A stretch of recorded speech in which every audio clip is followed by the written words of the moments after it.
সব ধরনের নিয়ে সব করতে যাচ্ছে। ছেলেকে বলছিল ঘুমিয়েছিল, তোরা করে লাভ মানে জেগে জেগে। কিরে সিম্বা, তুই আমার আসা পার্সেলটা নিজে ছিঁড়লি? এটা আমার ছেঁড়ার কথা।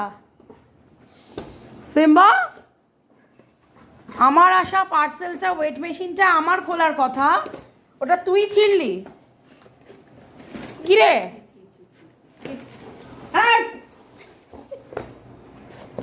ওটা তুই ছিঁড়লি, এক জায়গা থেকে আরেক জায়গায় নিয়ে গেলি, ছিঁড়েই ছাড়লি। ছ্যা ছ্যা ছ্যা ছ্যা ছ্যা ছ্যা ছ্যা ছ্যা। সিম্বা, সিম্বা, আমার আসা পার্সেলটা আমার খোলার কথা, সেটা ও খুললো। দেখো দেখো, ওকে এত গুরুত্ব দিচ্ছি, তারপরেও ওর নাকি কোনো প্লাস্টিক টেনে বার করতে পারে।